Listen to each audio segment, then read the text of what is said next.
জাকাতে জিনিসপত্র দেওয়ার জন্য। আমি যখন শুনতে পেরেছি যে আপনাদের মাঝখানে সামগ্রী দেওয়া হবে, আপনাদের সাথে কৌশল বিনিময়ের জন্য, ইভেন ঈদের শুভেচ্ছা দেওয়ার জন্য আমি এমনি চলে আসছি।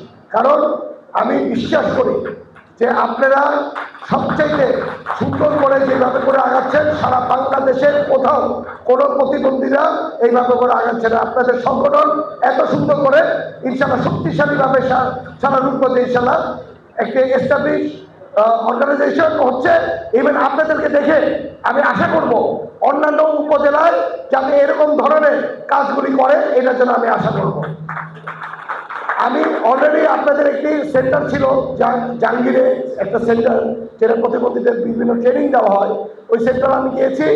আমি ওইখানে কথা দিয়ে আসছিলাম, ওইখানে একটা বিল্ডিংয়ের কাজ চলতেছে, আপাতত একটা টিন শেডে তারা কাজটা করতেছে। আমি বলেছিলাম ওই যে বিল্ডিংটা বানাচ্ছে, আমি সরকারিভাবে চেষ্টা করব ওই বিল্ডিংটাকে আরো সুন্দর এবং অত্যাধুনিক যাতে বানানো যায়, এটার জন্য আমি চেষ্টা করবো ইনশাল্লাহ।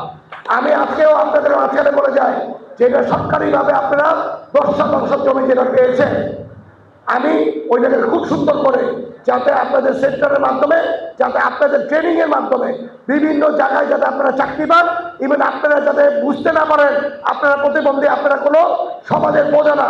আপনি বলতে চাই যে আপনারা, আমরা যেমন করে কাজ করি আপনারাও ঠিক যাতে এমন করে কাজ করতে পারেন, এই ব্যবস্থাটা ইনশাল্লাহ আমি করব। আর আমি অলরেডি প্রতিবন্ধীদের নিয়ে আপনারা জানেন, আমি নারায়ণগঞ্জ চেম্বার অফ কমার্সে কয়েকবার মিটিং করেছি, বিভিন্ন গার্মেন্টস ইন্ডাস্ট্রির সাথে আলাপ করেছি, যারা কথা বলতে পারে না তাদের জন্য যাতে ব্যবস্থা করা হয় এটা বলেছি। আমি আপনাদের ট্রেনিং এর মাধ্যমে আমি চেষ্টা করব যাতে গার্মেন্টস বলেন, অন্যান্য জায়গায় বলেন, যাতে অতি সহজেই যাতে আপনারা চাকরি পান, এটার জন্য আমি চেষ্টা করবো ইনশাআল্লাহ।